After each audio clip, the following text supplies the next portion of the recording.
Hello everyone, and welcome to Semi Homesteading with Abby. Thank you all so much for tuning into today's video. If you're new to my channel, welcome. I'm a girl who grew up in the suburbs who was trying to learn as many homesteading and homemaking skills as possible. I live on 3 acres, but also an HOA, so I have some room to do some things, but I'm just trying to learn as many practical skills as I can. So if you're an aspiring homesteader, make sure to hit subscribe so we can all learn together. Also feel free to subscribe if you're an experienced homesteader because I always need the tips. So I've talked about this before in some of my previous videos because I'm doing like a bread making challenge once a month. There's an Instagram account called Little Farm Folk that kind of established this bread making challenge. It's called Make Bread 365. And basically every month they outline a new type of bread for you to make. And since this is really my first year homesteading, I figured this is perfect for me to really branch out and make some new types of bread. So in this video, we are completing the April challenge, which is making homemade bagels. This comes at a great time. I am 8 months pregnant, if you cannot tell, and I have been on such a bagel kick. It's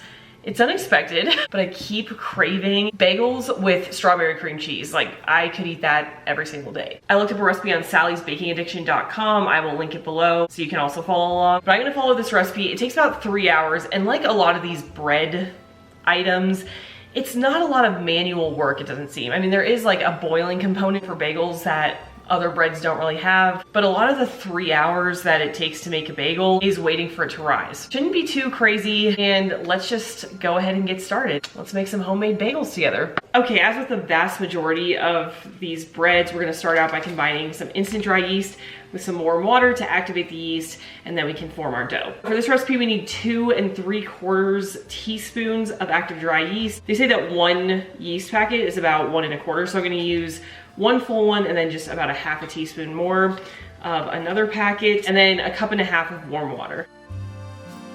Okay, we have those combined. I have my nifty little Danish hook whisk from Ballerina Farm. So we're just gonna whisk that together to combine, and I'll see you back in about 5 minutes. Okay, I'm back. Our yeast has foamed up.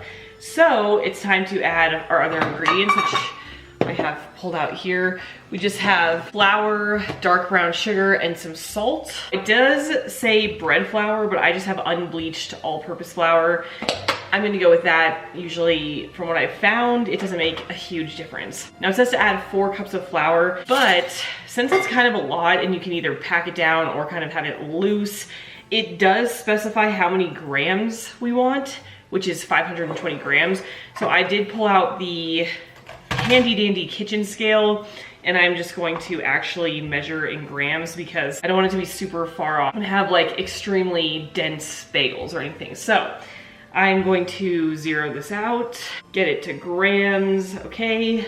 And then we are going to start adding until we hit 520 grams. You know what I'm constantly amazed by, just as a little side note here, is pretty much all these bread recipes that I made are all the exact same ingredients in slightly different amounts, and they just make like drastically different breads. I want to put together a table or something that shows like the amounts of each ingredient for these recipes I've used to make like bagels, sandwich bread, challah bread, focaccia, because so many times it's like the exact same ingredients. It's flour, water, sugar, salt, and you add them in different quantities and they're just completely different types of bread. So I think I'm gonna do that. Follow me on Instagram at Semi Homesteading. I'll link it in the description. That's just like the case study I wanna do in my analytical mind. Anyway, that's beside the point. We are now gonna add some dark brown sugar, 1 tablespoon of that, pack it down, and 2 teaspoons of salt. Perfect, and we are done with adding those ingredients. So the next thing we're gonna do is just attach the dough hook to our stand mixer, and we'll stand mix this for just a couple minutes. An interesting thing about this is that the stand mixer apparently can't knead with enough force to really get the bagels to get their shape with, you know, the ratios of ingredients. So we'll have to stand mix it for a couple minutes and then turn it out on the floured surface and manually knead it. So let's start with the stand mixer and get this going.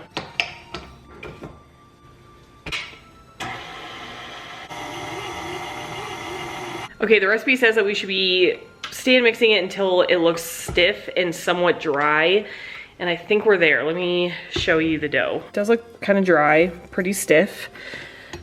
So let's knead this. Okay, I've lowered you a tad so you can see the whole kneading process. We're gonna lightly flour the surface, dump the dough onto it, flour up the hands a bit, and we're just gonna knead it for 6 to 7 minutes to get a lot of tension in the dough. And I feel like I'm already feeling tons of tension in the dough.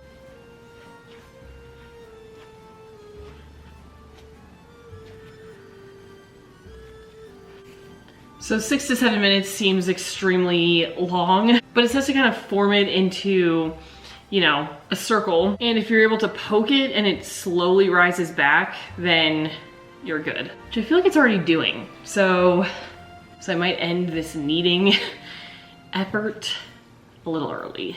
If we form it here into a ball and then press it, it definitely slowly is rising back. But I'll do it a few more times just to try to follow the recipe. Okay, I think I'm good with where we're at. I can poke it. It's definitely like super tense and I think ready to rise. So we have our nice little dough ball here. And then very similar to making hamburger buns, which we did a couple of videos ago, we're just gonna coat our mixer bowl with some olive oil, turn this around inside there so this gets coated, and then cover it with aluminum foil. And then we just wait for this to double in size. All right, so the dough is all oiled up, slicked up with the olive oil. And now we wait. Okay, we are going to check up on this in about an hour to an hour and a half. All right, we are back. It's been about an hour and a half. So let's take a look at our dough. It should have doubled. It's looking really, really good. So what we want to do now is punch it down to get all the air bubbles out. So we'll do that. Okay, so now what we're going to do is take out this dough, put it on a lightly floured surface again, and divide it into 8ths. Before we do that, I want to actually start preparing our water bath so we can boil these bagels before we bake them. I don't actually know how big of a pan we need, like if I need a huge pot or anything, or if I can just do, you know, a somewhat deep pan like this. So let's see how much water this calls for. Alexa, how many cups is 2 quarts of water?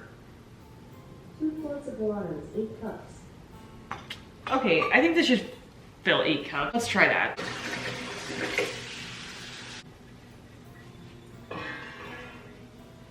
Okay, we have our 8 cups of water. I put it over high heat. And it also says to whisk in the honey. So we're gonna do a 1/4 cup of honey, which seems like a lot, but I follow the recipe.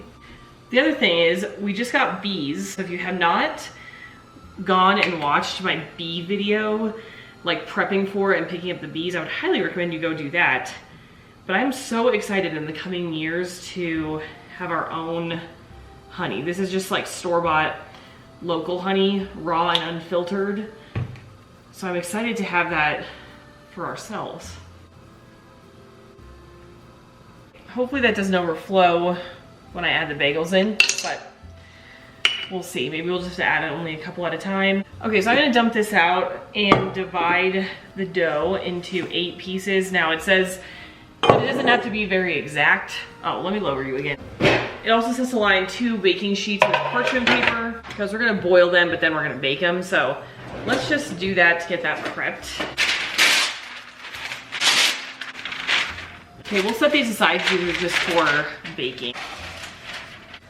For now, I'm going to divide and shape our bagels. So let's go right in half here first.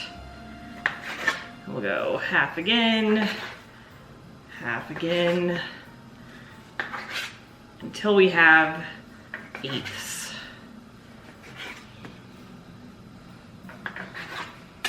Okay, we now have 8 of these little triangles, so I'm just gonna kind of roll this into a ball and punch my fingers through the middle, shape it like this. So this is my first bagel, and I'll set that aside. And we're just gonna do that 8 times. I can definitely tell some of these are not going to be super even, but that's okay. Now, I've also seen some bagel recipes say to just roll this out into a log and then kind of make it into a circle. I don't know how I feel about that necessarily because I like not having like the seam of where the dough kind of wraps around on each other. Although I say that, and then I look at my donuts that look infinitely worse than that. So, you know, I don't think I have much room to talk there. Let me know in the comments below if you make bagels, if you like the log and then closing the ends method, or if you do more this method. Looks like the water bath is getting close to starting to boil. So I also want to actually preheat the oven at this point. So I'm gonna preheat the oven to 425 degrees. Okay, I'm done shaping the bagels. I'm gonna put them on the pans and then I can show you what they're looking like.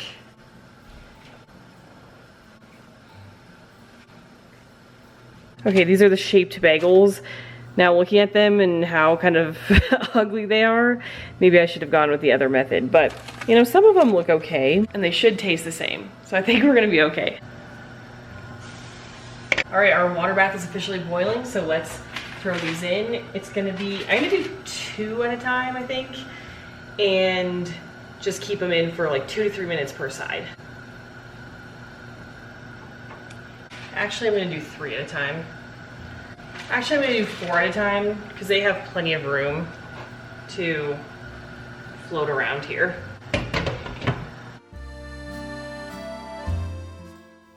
After about a minute cooking on each side, I just flipped each of the bagels over, cooked a minute on the other side, took them all out, kind of tried to get the water off of them and put them on the parchment lined baking sheets, and then threw in the next batch.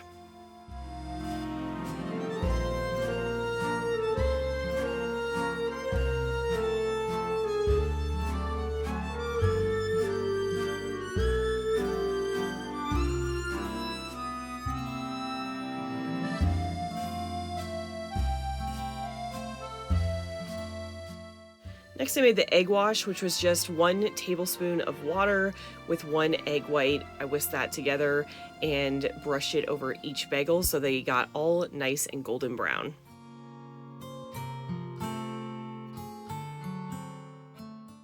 Now the bagels need 25 minutes to bake at 425, but since there's 2 pans, I put 1 on top, 1 right underneath, and then you switch them 15 minutes later or about halfway through, just so that they get evenly browned.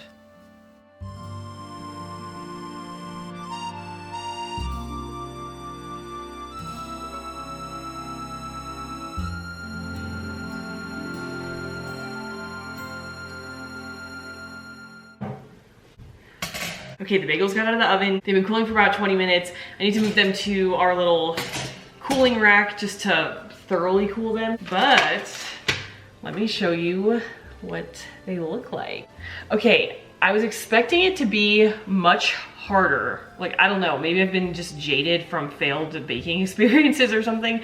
I was expecting it to be hard and not that great, but they have a really good bagel consistency. So, like, especially this one, look at that. That's like, that is a solid looking bagel right there. It's soft, it's nice. I'm gonna taste test it before I really say anything, but these look really, really good. Let me just show you them all lined up because they look great. Now, are they the prettiest bagels in the world? No, especially ones like this where I don't know what was happening here. I think next time I might do the log rolling, connect the ends method, because I think that would be a lot smoother. But you know, these have some character, they have some uniqueness, and I think they're good. So this is what they look like, all finished. Now is the time for a little taste test. So I'm gonna pick the prettiest one. I think this one is the prettiest. It's thick, it's nice. And let's cut it, because I want to see how the inside, oh, it is so soft. I'm gonna have to make every bagel handmade now. Let me show you what the inside looks like. It's perfect. Okay, here is the bagel I just cut. Is that not the most perfect texture and look of a bagel you've ever seen? I'm thoroughly impressed. I have some extra schmear, so this will be my little part of my dinner. I think I'm only gonna have one side because it's just gonna be too filling, so I'm gonna do the top because it just looks so ideal. Okay, time for the final taste test. Let's try. That is incredible.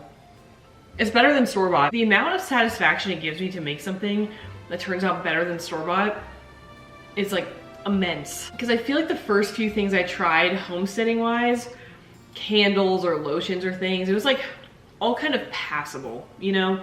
Like you'd make it homemade and you're like, well, the store-bought one would be better, but this is, I guess, healthier, so I'll just deal with it. No, when you make something that is literally better than what you can get at the store, it is, I mean, it can't be beat. So yeah, I'm definitely eating these and gonna make them all the time. This is a must try. So I'm gonna go eat this. Thank you all so much for watching. Again, make sure to subscribe to the channel so you never miss a video. Come along with me as I learn to homestead. We can all learn to homestead together. And even if you don't have a lot of space or you have an HOA, there's always something you can do to be more sustainable, live off the land more, learn new skills. So no matter what your situation is, come join us, subscribe, and I will see you all next week for another video. Bye everyone.